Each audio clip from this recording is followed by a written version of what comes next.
Collection it doesn't have a proper वे. तुम्ही most of the metropolitan मध्येच बघा, मॉर्निंगला बऱ्याचशा सस्टेनेबली डेव्हलप्ड किंवा चांगल्या हाय क्लास सोसायटीमध्ये घंटागाड्या टाइमवर येतात आणि तो स्लम एरिया असेल तर त्या ठिकाणी प्रॉपर एक सीवेज लाईन नसते किंवा त्या ठिकाणी सॉलिड वेस्ट कलेक्शन पॉईंट पण नसतो किंवा they can't do in a proper way in a proper channel too. म्हणजे सांगण्याचं तात्पर्य जो पहिला पॉईंट आहे हाऊसिंग, त्यामध्ये सॅनिटेशन आलं, सॉलिड वेस्ट मॅनेजमेंट आलं, ड्रिंकिंग आलं, वॉटर. हे सगळ्यात 3 महत्वाचे मुद्दे आहेत की जे properly development point of view develop झाले पाहिजे. आणि दुसऱ्यात सगळ्यात महत्वाचा जो हाऊसिंग पॅटर्न आहे जो की ऍग्रिकल्चरल लँड नसली पाहिजे आणि जे की इव्हन दो फॉरेस्ट लँड पण नसली पाहिजे, जेणेकरून आपल्याला ती एनक्रोच न करता. जसं की मुंबई म्युनिसिपल कॉर्पोरेशन सध्या मेट्रोपॉलिटन ट्रेनसाठी एन्क्रोचमेंटचा मागे बरेचसं हे चालू होतं आणि पुन्हा ते ठाकरे सरकारने थांबवलं आणि त्यांनी प्रॉपर वित्या मॅनेज करून ह्या सगळ्या गोष्टी प्रॉपर केल्या. म्हणजे इन शॉर्ट मध्ये नॅचरल रिसोर्सेस आणि फॉरेस्ट एरिया मिनिमम कव्हर करण्याचा प्रकार. म्हणजे हा जसा ह्या ठिकाणी झाला तसा प्रत्येक सिटीमध्ये व्हायला पाहिजे. एक हाऊसिंग आणि ट्रान्सपोर्टेशनच्या पॉईंट ऑफ व्ह्यूने. Secondary sustainable transport. Sustainable transport word itself indicate sustainable point, sustainable approach. या ठिकाणी काय बेसिकली जवळचा रूट असेल तर आपण सिमिलरली बायसिकल वापरू शकतो आणि त्याने आपली हेल्थ पण चांगली राहते. सेकंडली जनरली जवळच्या रूटसाठी मेट्रोपॉलिटन ट्रेन्स असतील त्या ठिकाणी वापरू शकतो किंवा बसेसचा यूज करू शकतो instead of your using a personal vehicle like car. Cars are a major carbon dioxide, carbon monoxides आणि sulphur dioxide increasing vehicles. Generally जर आपण अलोनली ट्राय करत असेल तर instead of using a car when we are using in a family that time we can prefer for that. म्हणजे एकट्यासाठी तर generally आपण पब्लिक ट्रान्सपोर्ट वापरायला पाहिजे आणि हेल्थी फिट राहायचं असेल, यू आर अ गुड, म्हणजे तुमचं वय कमी असेल तर you are can go for a bicycle to minimum एक 4-5 किलोमीटरसाठी. तसंही आपण कोविडमध्ये बघितलंच आहे की हेल्थ किती महत्वाची असते आपल्यासाठी. Okay. Secondly third point is a green infrastructure.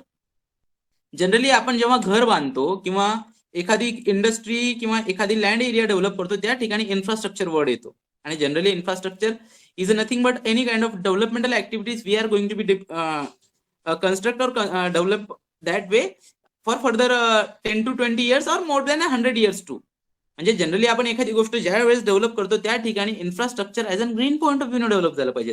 म्हणजे मिनिमम नॅचरल रिसोर्सेस यूज करून जनरली आता एक बेस्ट एक्झाम्पल देतो, आपण घर कन्स्ट्रक्ट करतो तर त्या ठिकाणी अशा पद्धतीने केलं पाहिजे जेणेकरून तिथं व्हेंटिलेशन प्रॉपर आलं पाहिजे. एक दुसरी गोष्ट सनलाईट पूर्णपणे आला पाहिजे जेणेकरून तुमचं सॅनिटेशन क्लिअर होतं. आणि तिसऱ्या पद्धतीने जर लाईट जरी गेली तर तुमच्या प्रकाशात सूर्यप्रकाश मुबलक प्रमाणात आला पाहिजे. In case of you don't have a light supply in a proper way, even though you can develop a sustainable approach for energy harvesting. म्हणजे तुम्ही घरावर सोलार फिट करू शकता, इवन दो हायब्रिड सुद्धा फिक्स करू शकता, wind and solar for combine for energy resource generation. Secondly we can develop a house in a that way for earthquake resistant. म्हणजे generally ज्या बिल्डिंग्स असतात ज्यामध्ये आपण बिल्डिंगच्या हिशोबाने म्हणजे अशा पर्टिक्युलर कॉर्नर्सवर, जसं की मी as an previously work in civil engineering, so that's why I had similar experience in the structure field too. त्यामुळे त्या ठिकाणी असे काही डेव्हलप स्ट्रक्चर आपण त्या ठिकाणी युटिलाइज करू शकतो की जेणेकरून पूर्णच्या पूर्ण बिल्डिंग जरी धसली तर ती खाली उतरली पाहिजे इन्स्टेड ऑफ अ ब्रेकडाऊन. म्हणजे एखादी वीट तुटून खाली पडण्याची ऐवजी ती खाली घसरली पाहिजे. म्हणजे अशा पर्टिक्युलर लेवल नंतर त्यामध्ये लँड आणि बिल्डिंग कन्स्ट्रक्शन मध्ये पर्टिक्युलर लेवलला अशा एक स्ट्रीप वापरल्या पाहिजेत जे की स्टेनलेस स्टीलच्या किंवा एखाद्या लोखंडीच्या असू शकतात आणि त्या बेसिकली तुमचं स्ट्रक्चर युनिफॉर्मली कंबाईन ठेवण्यास मदत करतात. Third, applying ecological design. Generally green development नावाचं कन्सेप्ट तुम्ही ऐकली असेल, पण ही applying ecological design is another one concept which is secondly dependent upon green belt development. Green belt development generally पाहायला असेल आपल्याला म्हणजे ॲज अन हिंदुझम और as an Indian person everybody knows a garden situation in their houses.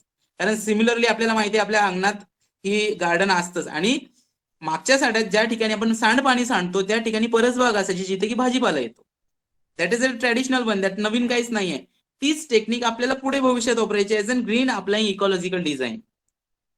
पुढे garden तर असतंच आणि जे किचनचं पाणी जातं ते मागच्या साईडला जातं. त्या ठिकाणी आपण आपली काय डेव्हलप करणार, आपली परसबाग, जे की तिथं भाजीपाला बेसिकली येतो आणि त्या ठिकाणी ती लँड आपण आपल्या म्हणजे मागच्या कितीतरी वर्षांपासून करत आलो. पण आता जे 1 BHK आणि 2 BHK किंवा 1 RK मध्ये राहणाऱ्यांना ती करता येणार नाही. म्हणजे ज्यांना स्वतःची लँड आहे, ज्यांना स्वतःचं रो हाऊस आहे किंवा ज्यांना स्वतःचा बंगलो आहे त्यामध्ये ते करू शकतात. So this kind of designing applying ecological designing हे महत्वाचं पार्ट करतं अर्बन सस्टेनेबल डेव्हलपमेंटमध्ये. म्हणजे ज्या ठिकाणी एक तर तुमचं फ्युचर डिमांड प्रोव्हाइड होऊन जाईल व्हेजिटेबल्सची, जी की तुमच्या परसबागेतनं, आणि तुमच्या किचनचं जे वेस्ट वॉटर जातं ते चांगलं युटिलाइज होईल तुमच्या परसबागेमध्ये, जेणेकरून सिव्हिलवरचा लोड वाढणार नाही आणि म्युनिसिपल कॉर्पोरेशनमध्ये त्याच्यावरचा डिपेंडन्सी वाढणार नाही. Okay. Even though as an working as an municipal adviser, आम्ही आमच्या म्युनिसिपल कॉर्पोरेशनमध्ये आणि नंबर ऑफ म्युनिसिपल कॉर्पोरेशनमध्ये असा एक रूल आहे, जे तुम्ही minimum waste or solid waste or waste water, म्हणजे जे तुम्ही वेस्ट मिनिमम करता त्याला तुम्हाला गव्हर्नमेंट ऑफ इंडियाच्या ऑथोरायझेशननी मिनिमम तुम्हाला 2 to 4% टॅक्स रिडक्शन मिळतं तुमच्या म्युनिसिपल कॉर्पोरेशनमध्ये, if you are a ecologically sustainable house. Then applying ecological डिझाईन्सच्या नंतर इम्प्रूव्हिंग वॉटर एफिशियन्सी. सगळ्यात महत्वाचं आहे वॉटर. आता तुम्हाला म्हणजे सांगायची गरज नाही आहे त्यामध्ये, पण water efficacy or water designing we are must know. कारण का पाण्याची मुबलकता आपल्याला माहिती आहे, पाण्याचा ग्राउंड वॉटर टेबल किती खाली गेलाय हेही माहिती आहे, आणि almost we are facing in a problem in a that way. म्हणजे जनरली आता महाराष्ट्रात वेगवेगळ्या प्रत्येक जिल्ह्याचं नाव घेऊन सांगायची गरज नाही, as per as I had a knowledge about that. सगळ्यात खाली गेलेल्या नगर डिस्ट्रिक्ट त्यांच्या हिरवे बाजार मधनं त्यांनी जी ग्राउंड वॉटर लेवल वाढवली, तसेच त्या बाकीच्या जिल्ह्यांमध्ये झालेलं नाहीये. Most of the cities, most of the metropolitan areas और most of the district having their ground water table दरवर्षी 5-5 फीटनी खाली जातोय. कारण का आपल्याला प्रत्येक जण आपल्याला बोरहोल करतात आणि त्यातनं पाणी काढण्याचं काम करतात. Similarly farmers are also dependent on that. Generally जर आपण स्टँडिंग वॉटर बॉडीच्या ऐवजी फ्लोईंग वॉटर बॉडीवर डिपेंडंट असेल तर आपल्याला त्या ठिकाणी पावसाचं वाहलेलं पाणी आपल्याला वापरायला भेटतं, आणि त्याची इफिशियन्सी और इफिकसी कशी वाढवता येईल, म्हणजे मिनिमम यूज ऑफ वॉटर कसा करता येईल. ऍज पर ॲज माय रिसर्च कन्सर्न, मी त्या ठिकाणी आम्ही असं एक टॉयलेटचं एक्झाम्पल सेट केलंय, ज्या ठिकाणी तुम्ही तुमचं वेस्ट वॉटर बाथरूम मधनं जे निघतं ते तुम्ही आम्ही टॉयलेटसाठी यूज करण्याचा प्रयत्न करतोय, जेणेकरून तुमचा secondary use of water, generally every human बिंग्स having their own washrooms, आणि प्रत्येक माणसाला जनरली फ्लशिंगसाठी 10 to 20 लिटर वॉटर दिवसाला लागतं, आणि जनरली ज्यांच्या घरी 10 माणसं आहेत तर जनरली तुमचा 1000 लिटरचा नुसता टॉयलेट फ्लशिंगचा रेशो आहे. तो रेशो इनडायरेक्टली आमच्या फॉर्म्युलेनुसार डायरेक्टली तुमचा 10 to 20% रिड्यूस होतो इझिली, कारण जो तुम्ही बाथिंगसाठी पाणी वापरता तेच तुम्ही फ्लशिंगसाठी वापरणार आहेत आमच्या डिझाईन प्रमाणे. म्हणजे अशा प्रकारचे इम्प्रूव्हिंग वॉटर इफिशियन्सीचे डिझाईन्स आपल्याला ह्या ठिकाणी वापरायचे. सेकंडरी जे किचन वेस्ट वॉटर आहे ते आपल्या परसबागेसाठी कसं वापरायचं प्रिव्हियस एक्झाम मध्ये मी सांगितलं. Even though we had file a patent and that had been published for improving waste water for drinking and sanitation purpose. म्हणजे नॅचरल पद्धतीनं आपल्यामध्ये त्यामध्ये चारकोल आणि what we call some plant extract we are using in that, आणि त्यानंतर ते पाणी आपण पिण्यासाठी सुद्धा वापरू शकतो. That I am been filed in patent in last 2 months ago. So similarly ह्या पद्धतीने आपल्याला पाण्याची इफिकसी कशी वाढवता येईल, ते पेटेंटेटिव्ह वर्क आपल्याला डेली लाईफमध्ये कसं आणता येईल, आणि पाण्यांवरची deficiency instead of 100 litres we are becoming in the way to 50 litres. म्हणजे जनरली जर माझी डिमांड 100 लिटरवर जर 50 लिटरवर आली तर जनरली माझ्या घराचा 1000 लिटरचा पर पर्सन डेली डिमांड असेल तर ऑब्विसली अ वीकली और अ डेली माझ्या घरात जर 5 माणसं आहेत तर 500 लिटरच्या ऐवजी 5000 लिटरचा डिमांड तो 2500 वर कसा येईल हे यावर फोर्स करता येईल आणि फोकस करता येईल. Then improving energy efficiency. आता एव्हरीबडी नोज एनर्जी. आता मगाशी सरांसोबत प्रॉब्लेम झाला, गौतम सरांशी, मगाशी त्यांची लाईट गेली आणि that suddenly disappear from network. हे कसं झालं, कारण they are dependent on MSEB. MSEB doesn't provide a 24/7 electricity in your all homes. So that's why we skipped a standby for UPS and inverters. पण हे कसं झालं, हा प्रपोजल म्हणजे त्यात तितका पुरता किंवा थोड्या वेळापुरता झाला, पण तोच डिपेंडन्सी आपण जर सोलार लावलं, आणि even though prime minister Modiji has started initiative to world solar energy program, India is a leading on that. So त्या पद्धतीने आपण आपल्या घरावर सोलार फिक्स करू शकतो, आणि त्या पद्धतीनं even though you had investment of minimum 1 lakh rupees, so you can take a solar inverter for that, and you are similarly solar energy MSEB ला रिटर्न देऊ शकता, आणि त्यामुळे तुम्हाला मिनिमम सबसिडी पण भेटते त्या गव्हर्नमेंटच्या स्कीम मध्ये. आणि even though you had 24/7 electricity, you doesn't need to depend on it. अशा प्रकारचे न्यूमरस एक्झाम्पल्स आहेत. Even though we had one combine inverter for solar and wind turbine. म्हणजे जनरली उन्हाळ्यामध्ये even though you peoples are most familiar, नाशिककर and अहमदनगरकर, they had good quality windmills in their respective area and they had good potential for that. Even though नांदेडमध्ये तसं नाहीये. Even though जे हाय altitude areas मध्ये आहे, ज्या ठिकाणी वाइंड फ्लो जास्त आहे, त्या ठिकाणी तुम्हाला कंबाईंड सोलार एनर्जीच्या हिशोबाने combined wind plus solar you can fix a turbine. आणि सिमिलरली तुमच्या छोटासा फॅन फिक्स करायची गरज आहे. म्हणजे तुमची इफिशियन्सी तुमच्या याच्यावर राहील. आणि even though you are a self dependent, you doesn't need a dependency on MSCB2. म्हणजे सांगण्याचं तात्पर्य काय, इम्प्रुव्हिंग इफिकसी जशी वॉटरची वाढवली तशी एनर्जीची वाढवली. म्हणजे इन शॉर्ट मध्ये तुमची डिपेंडन्सी कमी झाली तुमच्या म्युन्सिपल कॉर्पोरेशन म्हणण्यापेक्षा MSCB वर. Same secondary increasing low impact material for building construction. आता जनरली मी मगाशी एक अर्थक्वेकचं एक्झाम्पल शिफ्ट केलं. जेव्हा तुम्ही घर बांधणार low impact, in case earthquake आला येऊच नाही, पण लो इम्पॅक्ट करणारं material generally sustainable point of व्ह्यूने बघा. आज पण जुनी जी माळबंदाची घरं आहेत जी थंड राहतात आपल्या बिल्डिंग कन्स्ट्रक्शनच्या हिशोबाने. का? कारण त्यामध्ये wood as an basic timber material use as an construction. पण ह्या ठिकाणी मी वूड यूज करा असं प्रमोट करत नाही, कारण I am going to be believing in the nature conservation. So ह्या ठिकाणी फक्त आणि फक्त एवढंच सांगतो की using low impact material while any destruction like earthquake or any other similar evidences. म्हणजे लो इम्पॅक्ट म्हणजे मिनिमम त्या याचं वेटेज कन्स्ट्रक्शन मटेरियल अशा पद्धतीचं असलं पाहिजे की जे की जरी त्या ठिकाणी डिस्ट्रक्शन झालं तर तुम्हाला त्यातनं मिनिमम हार्म जनरेट झाला पाहिजे. ओके. आणि secondary it cost very less rather than your building construction material. You go for heavy bars and all the stuff. म्हणजे मिनिमम ज्या ठिकाणी लागतात त्या ठिकाणी वापरणारच आहोत. म्हणजे जसं मी सांगितलं एक बेस्ट एक्झाम्पल सेट करतो मी. तुमच्या प्रॉपर विंडो साईडला जर ग्रीन डेव्हलपमेंट पॉईंट ऑफ व्ह्यूचे चॅनल डेव्हलप केले तर त्या ठिकाणी instead of AC you can get a proper ventilation with a proper channel of tree construction in the respective way. पण त्यासाठीच्या त्या प्रॉपर डिझाईन्स तुम्हाला प्रॉपरली डेव्हलप करूनच घ्याव्या लागतील. Secondly health well being maintained. आता जनरली एक आमच्या सायन्समध्ये एक पार्ट आहे, आपण एक पर्सनली आता जसं तुम्ही पण most of the time familiar झालात, एक हायजीन आणि क्लिनलीनेस.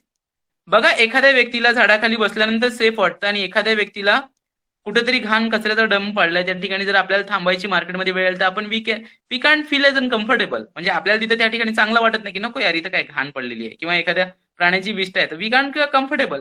म्हणजे आपल्याला कुठेतरी भीती वाटते की I am not safe here same side. म्हणजे आपल्याला ती एक जी क्लिनलीनेस किंवा हायजीनची भावना आहे ती मनात नाही येते का? नाही येत. का येत नाही? कारण हेल्थ एज वेल एज वेल बिंग मेंटेन्ड. म्हणजे ज्या ठिकाणी क्लिनलीनेस राहतं त्या ठिकाणी आपल्याला शुअर आपल्याला क्लीन वाटतं. सिमिलरली ज्या ठिकाणी ग्रीन इम्प्लिमेंटेशन आहे, ज्या ठिकाणी सस्टेनेबल डेव्हलपमेंट आहे त्या ठिकाणी आपल्याला हेल्थली किंवा प्लांटेशनच्या हिशोबाने त्या ठिकाणी आपण जनरली झाड पाहत. आता जनरली एक बेस्ट एक्झाम्पल सांगतो मी. मागच्या एक महिन्यामध्ये आमच्याकडे पण ऊन जास्त पडलं आणि सिमिलरली ज्या ठिकाणी गार्डनमध्ये झाडं होती किंवा आमच्या कॅम्पसच्या एरियामध्ये झाडं होती, आता त्या झाडांमध्ये लोक कार पार्किंगसाठी वापरतात. म्हणजे वर्षभर लोकांना झाडांची आठवण नाही आली, पण ज्या टायमाला त्यांना गरज पडली तेव्हा बरोबर आठवण आली. म्हणजे माणूस कसा शेल्फिश आहे पहा. म्हणजे त्या पद्धतीने जसं त्यांचा अप्रोच वाढतो सिमिलरली तोच अप्रोच तुमच्या बिल्डिंग कन्स्ट्रक्शन साईडला हवा. म्हणजे instead of making a building parking construction site you can plant a tree and that can you can utilize as a green healthy well being human life. कारण plants ते are oxygen suppliers. Then doesn't need any kind of material to you as an advance construction material. काहीच गरज नाही आणि तुम्हाला त्याच्यापासून benefit पण राहील. Even the you can use an fruit tree, they can give a fruit in words once. जसं mango असेल तर मँगो किंवा का जे काय असेल जांभळं असतील किंवा काही XYZ. I don't want to any promote from any particular plant. Healthy and valuable communities. आता जनरली बघा most of the times development ज्या ठिकाणी होते, एक छानसं एक्झाम्पल सेट करा किंवा कुठलंही तुम्ही पहा ज्या ठिकाणी एखादी कम्युनिटी डेव्हलप होते ते पहिल्यांदा सगळ्यात प्लॉट करण्याच्या आधी काय करतात पहा, झाडं लावतायत आणि झाडं करून ज्या ठिकाणी कन्स्ट्रक्शन साईट्स आहेत मग तिथं पार्क करतात आणि त्यानंतर तुम्हाला ते फ्लॅट्स विकायला काढतात किंवा प्लॉट विकायला काढतात. म्हणजे त्या ठिकाणी चांगली व्हॅल्यू भेटते आणि सिमिलरली लोक पण त्याच हिशोबाने पाहतात की नाही बाबा ह्या ठिकाणी. म्हणजे इनडायरेक्टली लोकांचा अप्रोच कुठे चाललाय, तुमच्या हेल्दी अँड लिव्हेबल कम्युनिटीज. म्हणजे ज्या ठिकाणी प्लांटेशन आहे, ज्या ठिकाणी प्रॉपर डेव्हलपमेंट आहे आणि ज्या ठिकाणी आपल्याला पण भविष्यात लेकरांना खेळायला पार्किंग प्रॉब्ली जागा असेल आणि आपल्याला पण कम्फर्टेबल एखाद्या वेळेस लाईट गेली तर त्या ठिकाणी गप्पा मारायला चांगले आहे. म्हणजे अशा पद्धतीने हेल्दी लिव्हिंग कम्युनिटीज ह्या प्रकारे प्रोपोर्शननी डेव्हलपमेंट होत आहे आणि त्याच पद्धतीने आपण पण डेव्हलप करण्यासाठी करतोय. ओके. सो सेकंडली सगळ्यात महत्वाचा climate change mitigation, land use and architecture. सगळ्यात महत्वाचा आणि मोठा मुद्दा आहे आजच्या ह्या विषयावरचा. Climate change everybody knows. Climate change आपण पण झळ सोचतोय. उन्हाळा वाढलाय, पाऊस वाढलाय, कधीही अनसर्टनिटी येते. तुम्ही मागच्या 5 ते 10 वर्षात ते पीक विमा आला तसं वाटत असेल तर ऑलमोस्ट पिकांमध्ये डेंजरस प्रॉब्लेम्स पाहायला मिळतात. म्हणजे सडन कुठेतरी पाऊस पडतो, सडन पडतच नाही, रोगराई पडते आणि हे का होतं? कारण uncertainty in the climate scene in last 2 decades. Major climate change कशामुळे होत आहे? One of my colleagues, Dr. Kailas Karnewar sir, I little bit help in during that their PhD time.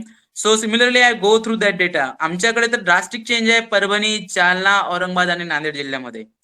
मागच्या एक 2 ते 3 डिकेड मध्ये 3 डिग्री सेल्सिअस टेम्परेचर वाढलंय आणि minimum पावसाची रेंज ही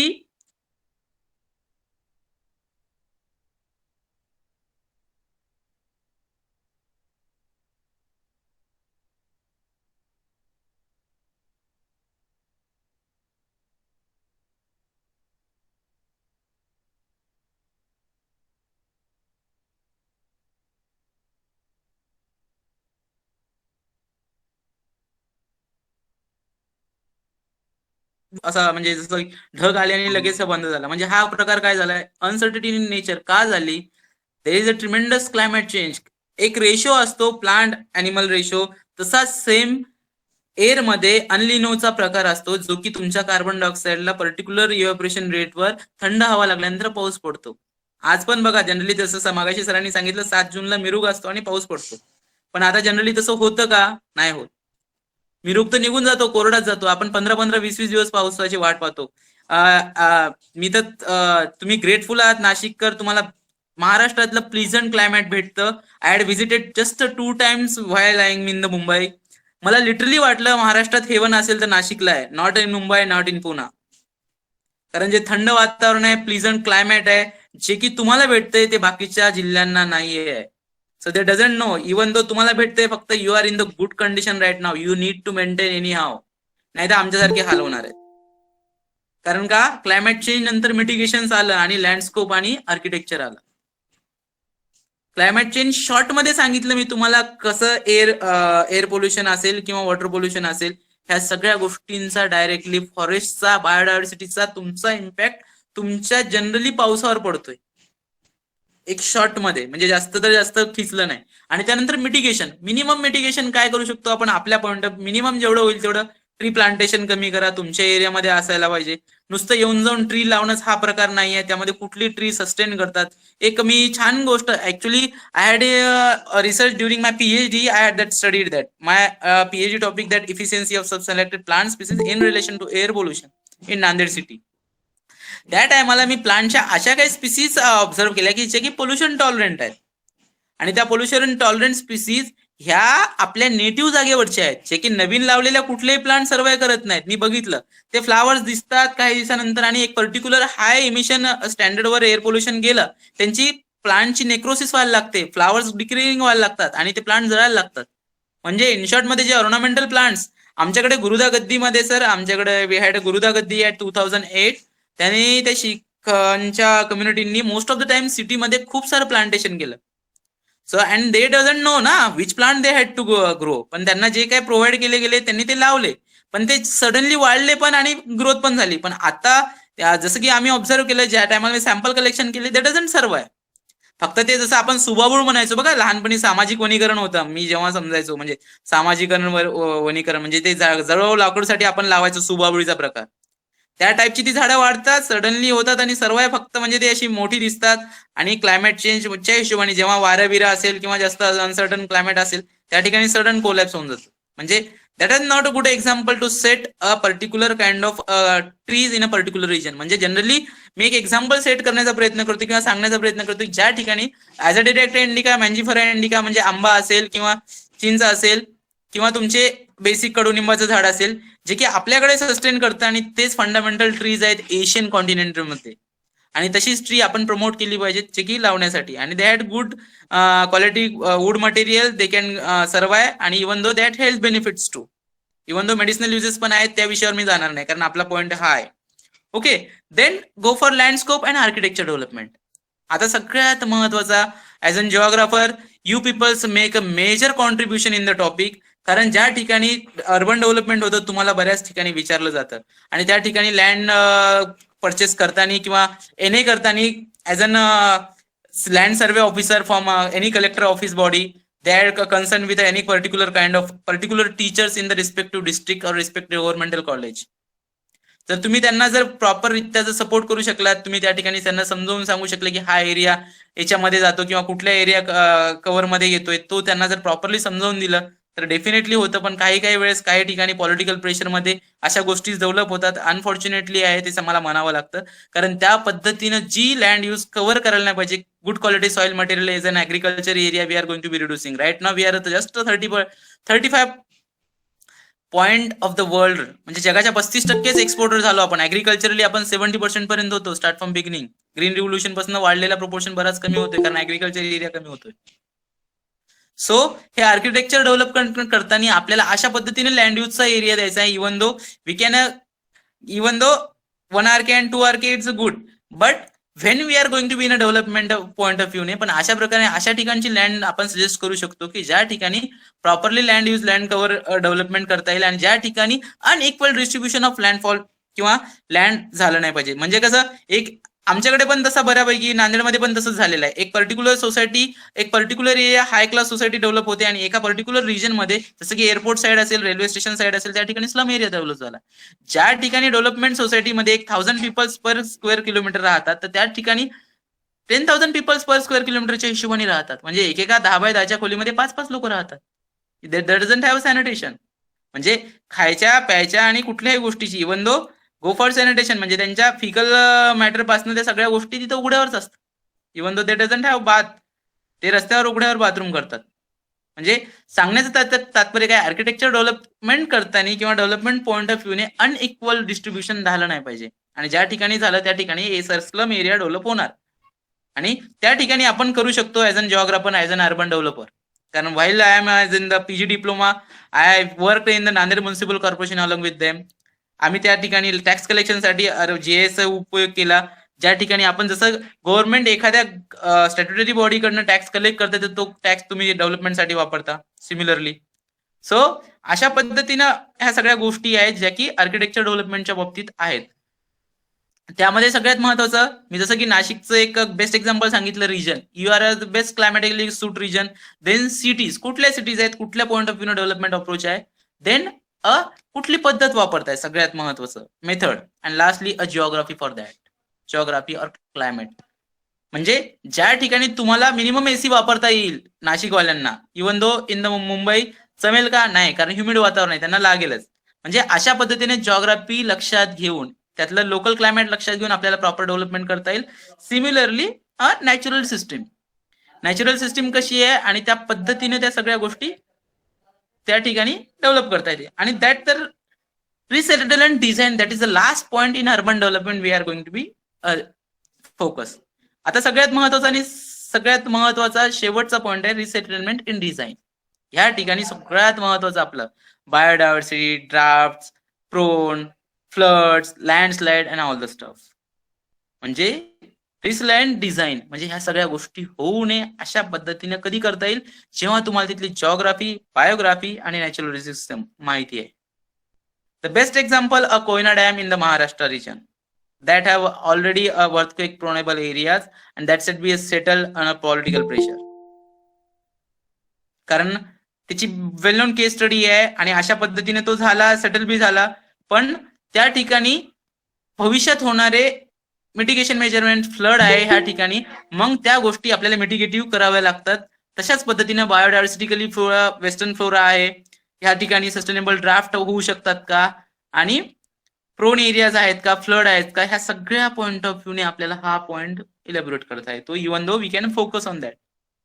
मी सगळ्यात महत्वाचं एक्झाम्पल सांगताना कोयना डॅमचं याच्यासाठी सांगितलं की तो अर्थक्वेक प्रोन झोन मध्ये येतो. रिक्टर स्केल मॅग्नेटिकचा मिनिमम 6.6चा धक्का मागे बी बसलेला आहे आणि भविष्यात पण आहे, कारण तो प्रोन एरियामध्ये येतो. म्हणजे as an geologist everybody knows that should be a what we call vulnerable area, ज्याला आपण म्हणू शकतो की धोकादायकाच्या पातळीवर आहे. म्हणजे अशा ठिकाणी जर एरिया प्रिव्हियसली माहिती असतील, even though you can use an expert in that field, त्या ठिकाणी नको त्या ठिकाणी पैसे तर वेस्ट होत आहेत. वेस्ट म्हणण्यापेक्षा इट्स म्हणजे रिस्की ना, म्हणजे पैशाची आपण सिक्युरिटी कशी पाहतो. तुम्ही आता as an good investor everybody knows FD is safe, no one can go for share market and all the stuff.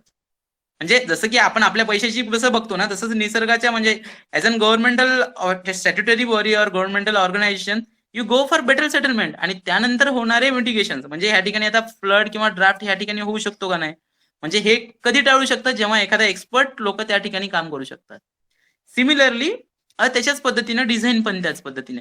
हा, जरी ठीक आहे तो एरिया आहे, पण त्या ठिकाणी तो सर्वाइव्ह का करू शकला डॅम, कारण त्याची डिझाईन अशा पद्धतीने केली, म्हणजे good quality material has been constructed and good quality engineers has been done for that. म्हणजे ती चूक झाली म्हणून दुसऱ्या ठिकाणी चूक झाली का नाही, पण अशा पद्धतीने आपण ते डेव्हलप करताना ह्या गोष्टी आपण हे करू शकतो as an sustainable urban development officer. Okay, they can secondly go for roadways and land use cover for cities. Similarly आता रोडवेज आणि ह्या गोष्टींच्या हिशोबाने जनरली रोड्स हे आता standard point of view develop होतात, आणि इव्हन दो रेल्वेज टू, म्हणजे हे मिनिमम फॉरेस्ट एरिया कव्हर न करता आणि मिनिमम त्या गोष्टींचा युटिलायझेशन करता ह्या सगळ्या गोष्टी कशा कव्हर करतात ह्या ठिकाणी आपल्याला पाहायचं आहे, किंवा ह्या ठिकाणी आपण हे कव्हर करू शकतो. So these are the basic fundamental 6 points we need to cover in the urban development. I covered it. Basically या सगळ्या गोष्टींमध्ये मी मिनिमम टाइम मध्ये तुम्हाला एक सेंट्रल आयडिया देण्याचा प्रयत्न केलाय. ऍक्च्युली हा टॉपिक खूप सारा मोठा आहे, आणि even though I have spended my 3 years in that valuable, even though I had registered 4 patents in that, one for wastewater development, even though I am good work in the solid waste management. Solid waste management मध्ये सगळ्यात महत्वाचं meat waste असतं. त्या meat वेस्टवर I am successfully fine a patent for ethanol production, and that ethanol is used in the vehicle right now. म्हणजे अशा पद्धतीचे ढेर सारे ऑप्शन्स आहेत, अवेलेबल आहे, फक्त कामाची गरज आहे. इवन दो आणि आपल्याला ह्या सगळ्या गोष्टींची, जसं सरांनी स्टार्टिंगला गौतम सरांनी सांगताना आजची थीम जी म्हणजे ह्या वर्षीची थीम होती, the earth is the only planet, no one in the entire solar system, no another planet the living creature. So is a single planet, we need to protect it any how and your future generations. जसं की एक basic example सांगतो, आपल्याला वाघ बघितला का किंवा वाघ फोटोत दाखवायचा हे तुमच्यावर डिपेंडंट आहे, बरोबर ना. जंगल कव्हर झाली तर वाघच राहणार नाही, आणि पोरांना फक्त वाघ किंवा नॅशनल जिओग्राफीचं कधीतरी 10 वर्ष जुना फुटेज दाखवायला लागेल. जसं की आम्ही आमच्याकडे व्हलनरेबल अँड थ्रेटन्ड स्पीसीज म्हणतो बायोडायव्हर्सिटीमध्ये. So that is the part of these things. म्हणजे प्रत्येक गोष्ट महत्वाची आहे.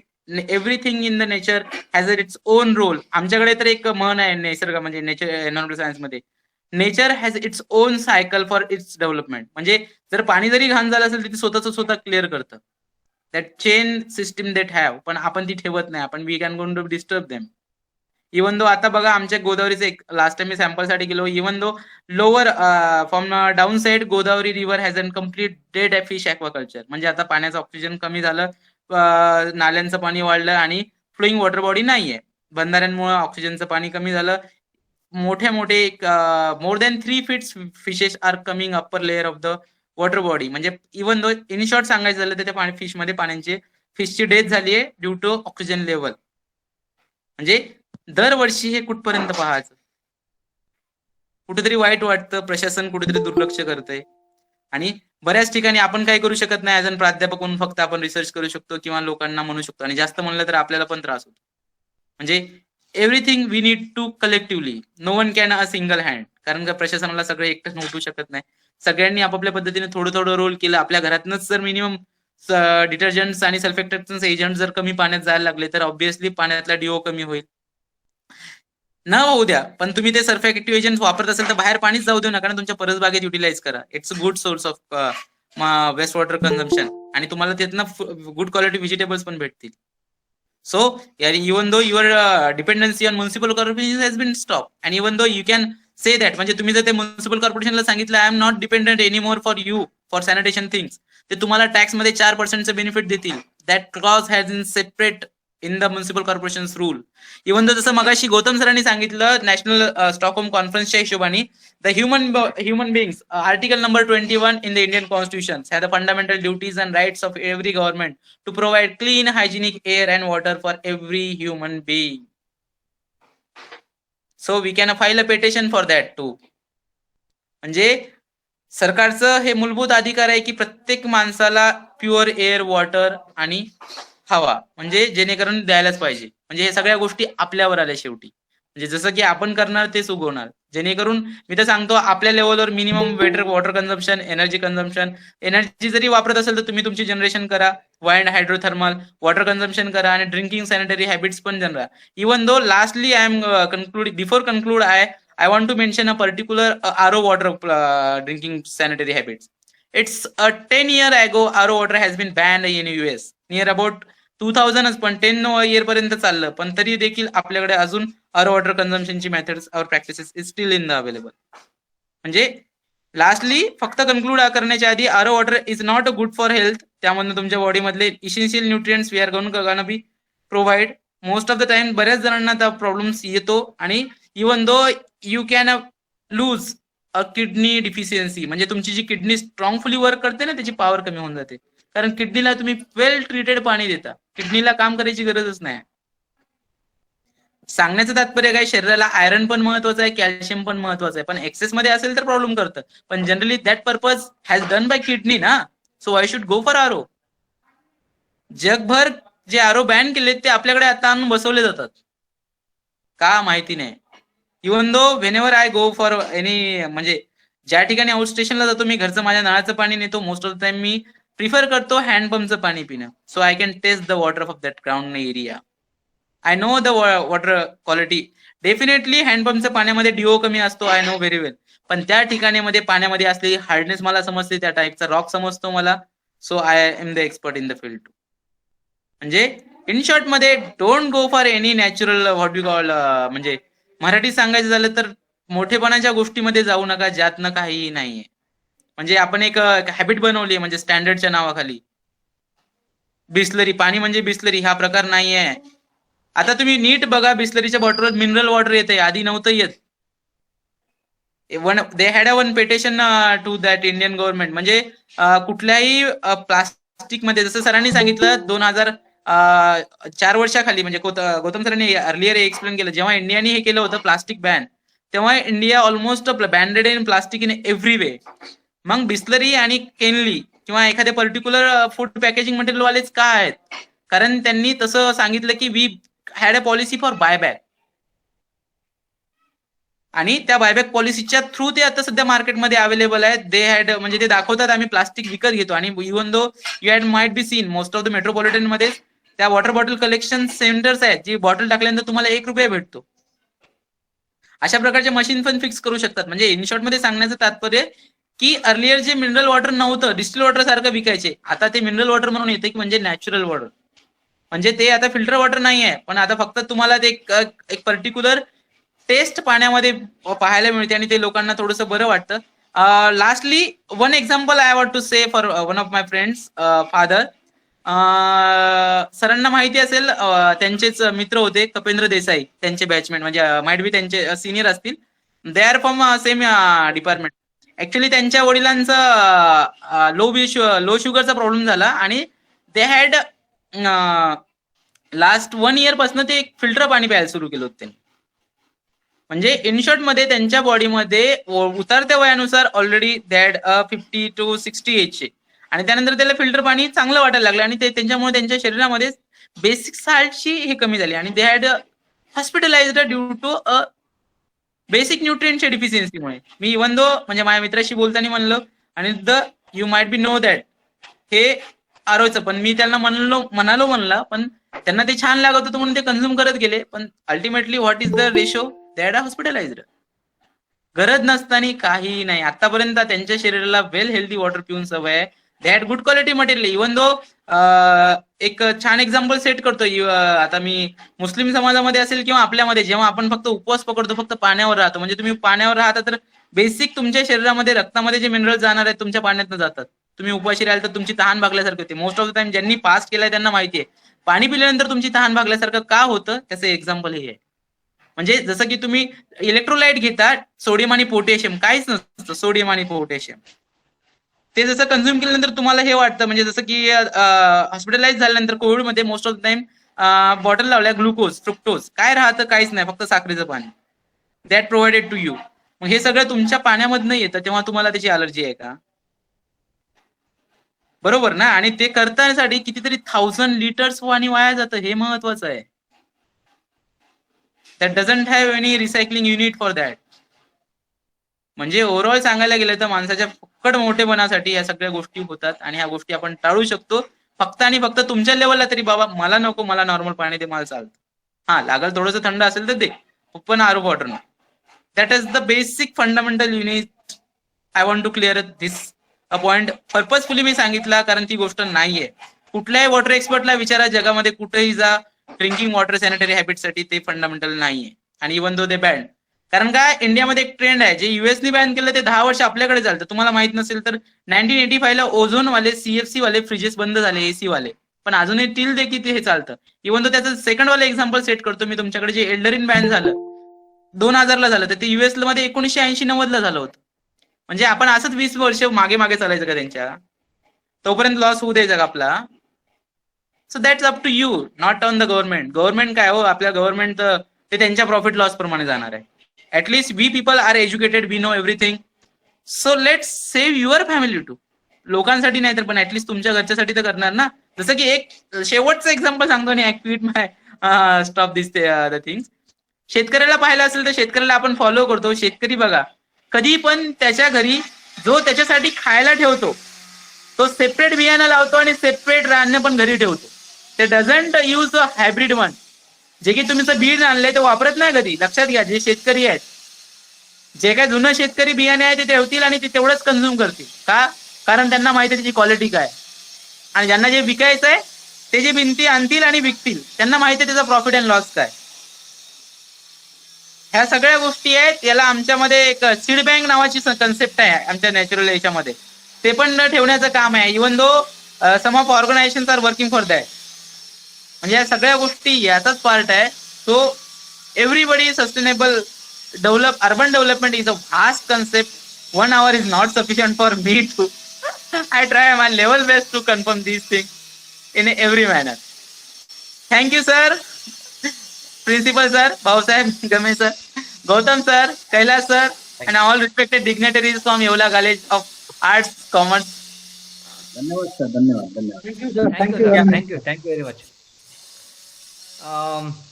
NR सर, अतिशय छान, अतिशय कमी वेळात आणि एकंदरीत या पर्यावरणासारख्या म्हणजे एकंदरीत आपल्याला दृष्टिकोनातून, आमच्यासारख्या दृष्टिकोन, आम्ही साहित्याचे माणसं आहोत, आमच्यासाठी हा वृक्ष विषय असेल, पण अतिशय छान पद्धतीने आपण मांडलात. आणि आपल्या या सगळ्या 50 मिनिटाच्या एकंदरीत व्याख्यानाच्या संदर्भात आम्हाला जे काही शिकायला मिळालं ते सगळंच खरंच आहे की सार्वजनिक वाहतुकीचा वापर आपण जास्तीत जास्त केलाच पाहिजे. एनर्जीसाठी दुसऱ्यावर अवलंबून आपण नको राहायला, आपली स्वतःची एनर्जी आपण निश्चितच केला पाहिजे. आणि सगळ्यात महत्त्वाचं म्हणजे पाण्याचा पुनर्वापर आपण हा केलाच पाहिजे. तरच आपण कुठंतरी हा 5 जून नाही तर दरवर्षी 5 जून येऊन आणि आपण पर्यावरण दिवस साजरा करू. खऱ्या अर्थाने पर्यावरण दिवस साजरा करण्याचा मूळ उद्देश आहे. मी सर्व विद्यार्थ्यांना मान्य अध्यक्षांच्या वतीने, मान्य प्रमुख अतिथीच्या वतीने आज एकच विनंती करतो की फक्त एक काम करा. या पर्यावरणा दिवसात आपण एक गोष्ट जरी शिकलो की बाहेर पडत असताना फक्त एक कापडी पिशवी आपण घेऊन जाऊ. म्हणजे जेणेकरून जर बाजार करायला मिळाला तर ते कापडी पिशवीत जर घेतलं आपल्याला तर प्लॅस्टिक शक्यतो आपण घरात आणणार नाही. तर मला वाटतं एक छोटंसं जरी काम जर आहे आपलं या निमित्ताने माननीय आजचे जे अतिथी आहेत, अतिथींच्या आणि अध्यक्षांच्या आणि एकंदरीत आपल्या महाविद्यालयाच्या जे कोलते सर त्यांच्या वतीने तुम्हाला विनंती करतो की एक कापडी पिशवी जरी घेऊन गेलो आपण तर बरंचसं आपण पर्यावरण जे असेल पर्यावरणाचं संतुलन निश्चितच राहू. आणि सर तुम्ही अति विद्यापीठाच्या लेवलवर काम करतात, फार महत्त्वाच्या पदावर काम करतात. मला वाटतं कुठंतरी हा विषय माध्यमिक लेवलला अगदी आला पाहिजे आणि सांगितलं गेलं पाहिजे की 5वी पासूनच एक विद्यार्थ्याने जर झाड दत्तक गेलं, दरवर्षी त्याचा फोटो जर केला तर आमच्यापर्यंत आपल्यापर्यंत सिनियर कॉलेजला येतो पण त्या झाडाचा दरवर्षी फोटो घ्या तर कुठं ना कुठं त्याला क्रेडिट देता येईल,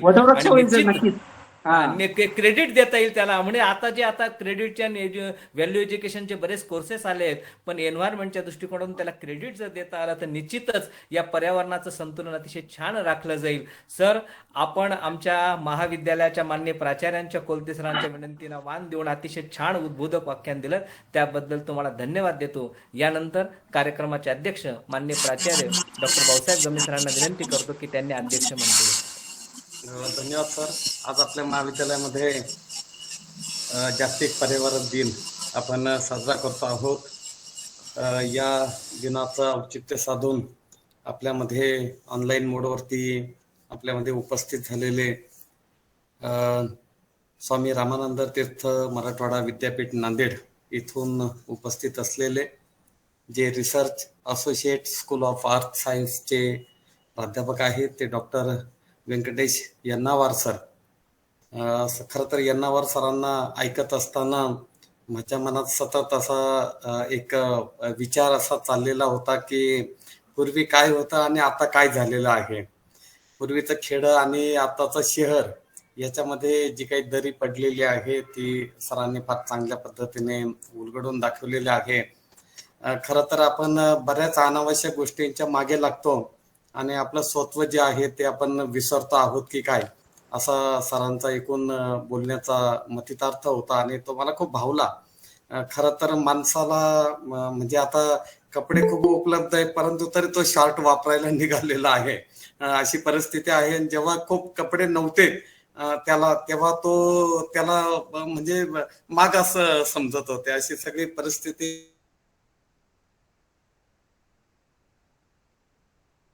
हे रिसर्च स्कॉलर आहे. त्यांनी जे काही सगळे रिसर्च डेटा जो आपल्या पुढे सादर केला किंवा त्यांचे जे अनुमान सांगितले ते फार विचार करायला लावण्यासारखे आहे. खरं तर दरवर्षी आपण 5 जूनला हा जागतिक पर्यावरण दिन साजरा करतो, पण त्याच्या पाठीमागची जी भूमिका आहे ती आपण समजावून घेतली पाहिजे. आज मूळ जे स्वत्व आहे ते आपण विसरतो आहोत. जगण्यामध्ये आपल्याला आधुनिकता हवी आहे, पण आमचं जे काही मूल्य आहे, जी परंपरा आहे त्याला कुठेतरी तडा जातो आहे असं मला वाटतं. सर तुम्ही एक उदाहरण दिलं त्याचं मी सहज म्हणजे फार चांगलं उदाहरण आहे, त्याचं थोडंसं विश्लेषण करतो. तुम्ही म्हणाले की आरो वॉटरमुळे खरंच प्रॉब्लेम येतात. सर हे सत्य आहे. कारण जी माणसं 10-10, 12-12 वर्ष आरोचं पाणी पितात त्यांना खरंच प्रॉब्लेम सुरू झालेला आहे. मी जेव्हा एका डॉक्टरांना विचारलं की डी जीवनसत्व का कमी होतं किंवा बाकीचे जे विटॅमिन्स शरीरामधले का कमी होतात, तेव्हा त्यांनी मला पहिला प्रश्न एकच विचारला, तुम्ही पाणी कुठलं पिता? म्हटलं आरोचं पाणी पितो. त्यांनी मला पुन्हा प्रश्न विचारला की आरोचं जे पाणी पिता त्याचं टेस्ट घेतली का, त्याची जे TDS मात्रा आहे ते किती आहे? आणि मी त्यांना म्हणालो की साधारणपणे एक 40-45च्या किंवा त्याच्या आतच असते.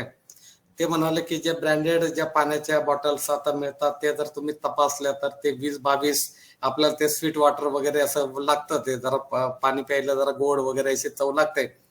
परंतु त्याचं TDS मात्र 20-22च्या खाली किंवा त्या दरम्यान असतं आणि ते आपल्या शरीरासाठी फार घातक अशा प्रकारची परिस्थिती आहे. मी सहज या विषयावरती आज व्याख्यान होतं म्हणून साधारण माणसाला किती TDS वॉटर तो त्याचं किडनी झेपू शकते किंवा त्याला चालू शकतं पाणी पिण्यासाठी. तर मी ते वाचलं की साधारण विहिरींचं पाणी हे 300 TDS असतं, काही त्यांनी काही त्रास होत नाही. 400 TDS पर्यंत पाण्याने सुद्धा काही माणसाला त्रास होत नाही. 700 TDS पर्यंत खेड्यातले माणसं पाणी पितात, विशेषतः नदीकाठची किंवा नदीच्या किंवा जिथं क्षारवट पाणी आहे ती माणसं पाणी पितात, तरी सुद्धा त्यांना काही प्रश्न निर्माण होत नाही. याचं कारण असं आहे की निसर्गाने माणसाला ती ताकद दिलेली आहे आणि निसर्ग त्याचं काम करत असतो. परंतु आपण या पर्यावरणामध्ये निसर्गाच्या विरोधात चाललो, त्यामुळे आपण सगळे प्रश्न निर्माण केलेले आहे. विशेषतः सरांचा जो शाश्वत नागरी विकास हा जो विषय होता त्याबद्दल त्यांनी मांडलेली मतं फार परिणामकारक आहे, फार जिव्हाळ्याची आहे. आम्ही कॉन्क्रीट जंगल उभं करतो आहोत. सर मी जेव्हा असे मोठमोठे प्रोजेक्ट बघतो तेव्हा त्या प्रोजेक्टचा जर हिस्ट्री वाचला तर समजा 800 घरांचा एखादा प्रोजेक्ट उभा राहतो तेव्हा त्या बिल्डरला तिथे सांगितलेलं असतं, त्या मनापाने किंवा जे कॉर्पोरेशन आहे त्यांनी सांगितलेलं असतं की तुमच्याकडून एवढा पर्यावरणाचा घात होतो आहे तर तुम्ही एवढी झाडं डेव्हलप केली पाहिजे किंवा एवढं निसर्ग वाचवला पाहिजे. पण तसं काही होताना दिसत नाही. आपल्याकडे बऱ्याच वेळेस कागदोपत्रीच बऱ्याचशा गोष्टी चालतात. झाडांच्या बाबत तसंच म्हणता येईल की बरेच झाडं ही कागदोपत्रीत लावली जातात आणि त्यामुळे आपण या पर्यावरणापासून खूप लांब पर्यंत जाऊन पोहोचलेलो आहोत. आपल्या भारतामधले काही जे राज्य आहेत ते याबाबत खूप चांगलं काम तिथं होतं आहे. निसर्ग वाचवण्याचं काम आपल्या हातात आहे, झाडं लावण्याचं काम आपल्या हातात आहे, कुठल्या वनस्पतींची लागवड करायची हे आपल्या हातात आहे. निसर्गाशी कसं तादात्म्य पावायचं हे आपल्या हातात आहे. इंधनाचा कसा काटकसरीने वापर करायचा हे आपल्या हातात आहे.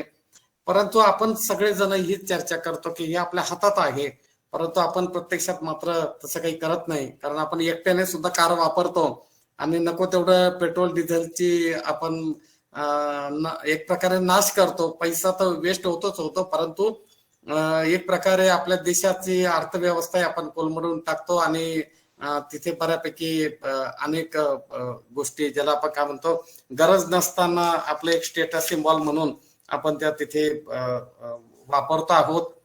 आता आधुनिकतावाद म्हणजे प्रगती का, हा सरांनी निर्माण केलेला प्रश्न मला खूप आवडलेला आहे की आधुनिकता ही काही फार चांगली गोष्ट आहे असं मला वाटत नाही.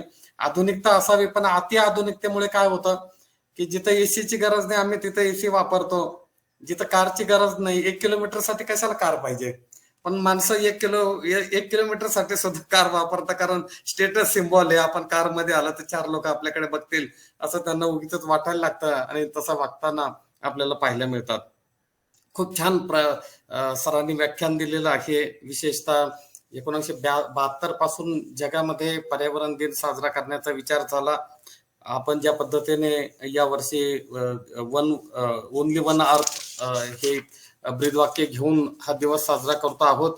परंतु 1980 नंतर सरांनी सांगितलं की शहरीकरण मोठ्या प्रमाणात झालं आणि 90 नंतर जागतिकीकरण आणि ह्या जागतिकीकरणाचा एकूण जो काही परिणाम आहे तो सगळ्या समाज व्यवस्थेवरती फार मोठ्या प्रमाणात निर्माण झाला.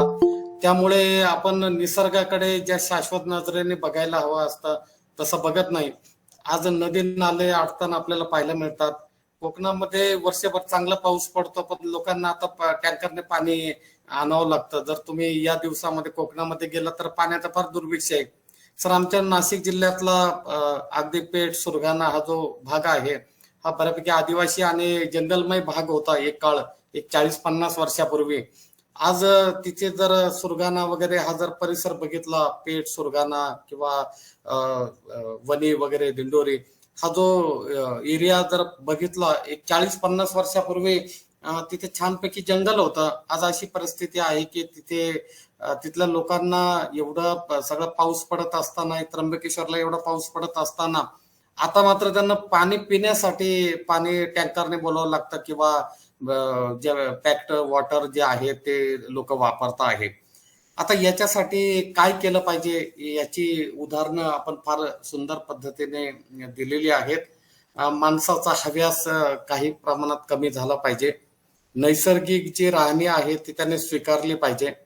आपल्याला बऱ्याच गोष्टींची गरज नसते, पण आपण ते मिळवतो, कारण आधुनिकता ही आपल्या डोक्यामध्ये फार जास्त प्रमाणात घुसलेली आहे किंवा त्या आधुनिकतेमुळे आपण निसर्गाचा घात करत पुढे निघतो आहोत. गरजा जर मला वाटतं मर्यादित ठेवल्या तर माणसाला स्ट्रेस फार कमी येतो, कारण जास्त पगार मिळवणारे माणसं जास्त स्ट्रेस मध्ये सर मला असं वाटतं. कारण हे झालं याच्या नंतर पुढे काय होईल असं तो सतत विचार करतो. त्यामुळे शेतकरी माणूस फार स्ट्रेस मध्ये नसतो सर. हार्ट अटॅक येण्याचं प्रमाण शेतकऱ्यांमध्ये फार कमी आहे, कारण ते विदाऊट स्ट्रेस वागतात. जे आहे त्याच्यात समाधान मानतात आणि कष्ट हा फार महत्वाचा भाग आहे. निसर्ग, जेवढं तुम्ही निसर्गामध्ये कष्ट कराल तेवढं निसर्ग तुम्हाला भरभरून देतो. आज खूप गोष्टी म्हणजे तुम्ही ज्या सांगितल्या त्या फार महत्वाच्या आहे. विशेषतः अनेक वनस्पती आता नामशेष होत आहे, अनेक प्राणी आता नामशेष होत आहे, अनेक नैसर्गिक जे साठे आहेत ते नाहीसे होत आहे. नैसर्गिक ज्या सगळ्या गोष्टी आहे निसर्गातल्या त्यांना बाधा पोहोचते आहे.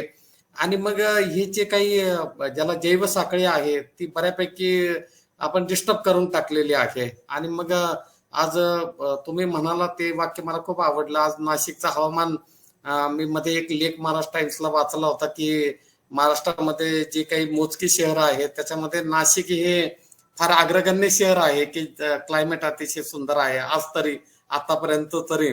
परंतु या गतीने जर हेही शहर वाढत गेलं आणि इथे जर अशा पद्धतीने आम्ही त्या गोदावरीला खराब करायला निघालो, तिच्यामध्ये सगळ्या कारखान्यांचं दूषित पाणी जर आम्ही सोडायला निघालो किंवा तिथल्या वातावरणामध्ये आज आम्ही ते सगळं बिघडवायला लागलो, तर मला वाटतं मग इतर शहरांसारखी सुद्धा नाशिकची परिस्थिती व्हायला फारसा वेळ लागणार नाही.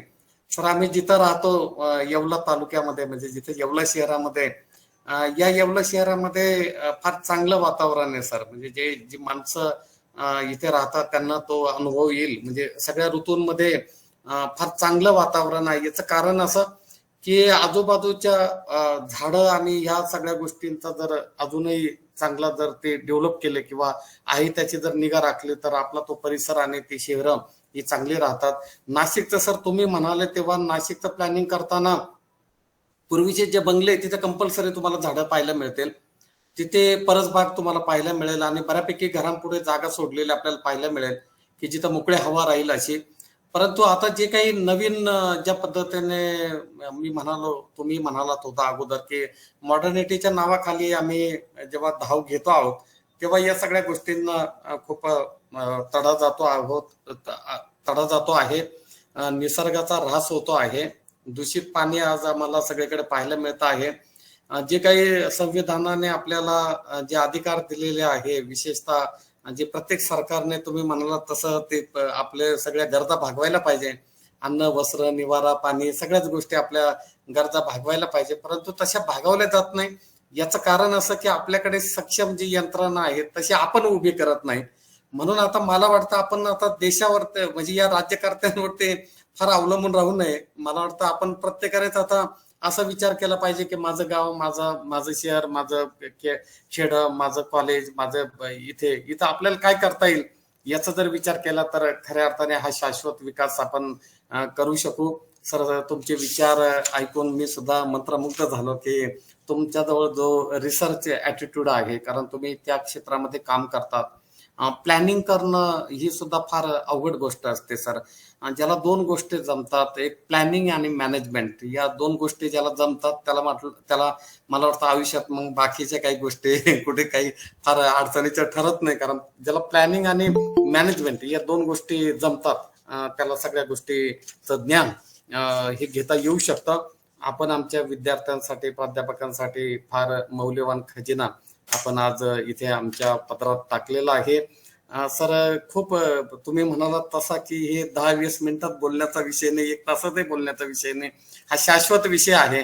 आणि शाश्वत हा शब्दच असा आहे की जोपर्यंत माणूस या जगामध्ये आहे तोपर्यंत सगळंच त्याचं अस्तित्व असतं आणि त्याच्या अस्तित्वाची लढाई ही सतत चाललेली असते. फक्त सगळ्या मानव प्राण्यांना एकच माझा हात जोडून विनंती असेल की तुम्ही निसर्गाला जोपर्यंत वाचवणार नाही तोपर्यंत तुमचं काही खरं नाही. कारण जेव्हा निसर्ग संपुष्टात येईल तेव्हा तुमचा अंत व्हायला फारसा वेळ लागणार नाही. त्यामुळे मला वाटतं बदलणारं वातावरण, जागतिक तापमान ज्या पद्धतीने वाढतं आहे, ऋतुमानामध्ये ज्या पद्धतीने बदल होत आहे, या सगळ्याचा परिणाम हा मानवी जगण्यावरती सुद्धा होतो आहे. आणि मग याच्यातून जर आपल्याला बाहेर पडायचं असेल तर त्या निसर्गाला शरण गेलं पाहिजे, त्या निसर्गाचा विकास केला पाहिजे. त्यासाठी झाडं लावणं असेल, त्यासाठी नद्यांची स्वच्छता ठेवणं असेल, त्यासाठी वनस्पतींच्या सगळ्या ज्या स्पेसीस आज ज्या नाहीशा होत आहे त्या पुन्हा डेव्हलप केल्या पाहिजे. ज्या पद्धतीने फळावर पुन्हा पिकवली पाहिजे आणि जे गरजेच्या ज्या वनस्पती आहेत त्यांचा वाढ आणि विकास आपण केला पाहिजे असं मला वाटतं. या कार्यक्रमासाठी सर व्यंकटेश सर खास करून उपस्थित राहिले, त्याबद्दल मी सरांविषयी कृतज्ञता करतो. ज्यांनी या कार्यक्रमाचं आयोजन केलं ते माझे सहकारी डॉक्टर गौतम कोलते सर, यांनाही मी धन्यवाद देईल. के बच्चाव सर असतील, उपप्राचार्य गायकवाड सर असतील, वैभव सोनवणे सर असतील, डॉक्टर मनीषा गायकवाड मॅडम असतील, BM Bagul sir, Dhanraj Dhangar sir आहेत. त्यानंतर आमचे पूर्व जे कार्यालयीन अधीक्षक आहे जे निवृत्त झाले ते तरी सुद्धा ते आजच्या कार्यक्रमाला उपस्थित राहिले. सुनील वाघ सर, माझे सगळे विद्यार्थी आणि माझे सगळे सहकारी, या सगळ्यांविषयी खरं तर आम्ही कृतज्ञताच व्यक्त करतो. यन्नमर सरांना मी खूप धन्यवाद देईल सर की कधीतरी इकडे या परिसरामध्ये आमच्या विद्यार्थ्यांशी बोला, जेणेकरून आपलं जे ज्ञान आहे ते आमच्या विद्यार्थ्यांपर्यंत, आमच्या प्राध्यापकांपर्यंत पोहोचेल. थांबतो सर. धन्यवाद सर. एक अध्यक्षीय मंतव्यातून एक अध्यक्षीय मंतव्यातून एकंदरीत पर्यावरणाचं संतुलन कसा राखला गेला पाहिजे याविषयी आपण अतिशय उद्बोधक अध्यक्षीय मंतव्य व्यक्त केलं. यानंतर महाविद्यालयाचे उपप्राचार्य प्राध्यापक शिवाजी गायकवाड सर यांना मी विनंती करतो की त्यांनी आभार प्रकट करावे. धन्यवाद बच्छाव सर. आवाज येतोय सर? हो, Yes, येतोय, sir. येतोय. कार्यक्रमाचे अध्यक्ष, कार्यक्रमाचे प्रमुख पाहुणे, कार्यक्रमात सहभागी झालेले प्राध्यापक, शिक्षकेतर कर्मचारी, विद्यार्थी मित्र आणि मैत्रिणींनो, आज 5 जून जागतिक पर्यावरण दिन. या निमित्ताने आपल्या महाविद्यालयातील भूगोल विभागाने विशेष व्याख्यानाचे आयोजन केले. या कार्यक्रमाचे प्रमुख पाहुणे म्हणून डॉक्टर व्यंकटेश यन्नावार, स्वामी रामानंद तीर्थ मराठवाडा विद्यापीठ नांदेड हे आपल्याला लाभले. त्यांनी शाश्वत नागरी विकास या विषयावर अतिशय विलासपूर्ण व आपल्या विशेष भाषा शैलीतून साध्या सोप्या भाषेत विषयाची मांडणी केली. तर आपण आमच्या कार्यक्रमात सहभागी झालात.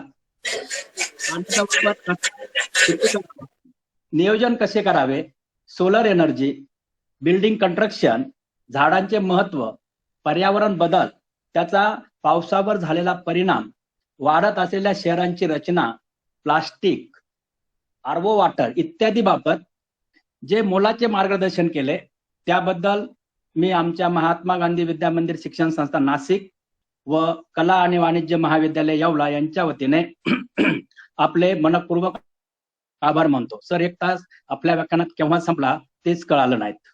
तसेच कार्यक्रमाचे अध्यक्ष प्राचार्य डॉक्टर भाऊसाहेब गमे जे आम्हाला असे कार्यक्रम घेण्यास नेहमी प्रोत्साहन देतात, त्यांचेही मी आभार मानतो. त्याचप्रमाणे कार्यक्रमाच्या यशस्वीतेसाठी doctor Gautam Kolte, doctor Manisha Gaikwad, doctor Dhanraj Dhangar, प्राध्यापक कैलास बच्छाव, प्राध्यापक Vaibhav Sonawane, Shri DM Bagul sir, Shri Sunil Wagh sir, सेवानिवृत्त OS आमच्या महाविद्यालयाचे, यांचे मी मनस्पूर्वक आभार मानतो. याचबरोबर माझे इतर सर्व सहकारी, प्राध्यापक, शिक्षकेतर कर्मचारी, कार्यक्रमात सहभागी झालेले इतर विविध महाविद्यालयातील प्राध्यापक, विद्यार्थी मित्र, मैत्रिणी या सर्वांचे मी मनपूर्वक आभार मानतो व माननीय अध्यक्षांच्या परवानगीने कार्यक्रम संपला असे जाहीर करतो.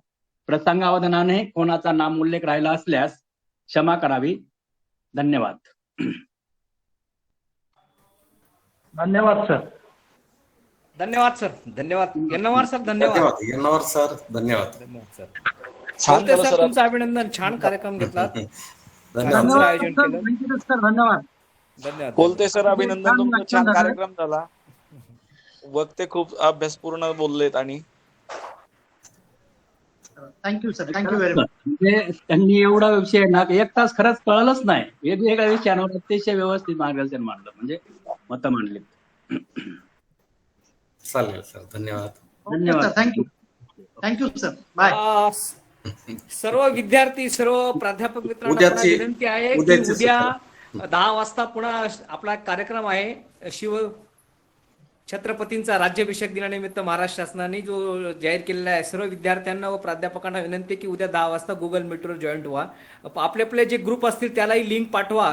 जास्तीत जास्त विद्यार्थ्यांनी राष्ट्रीय सेवा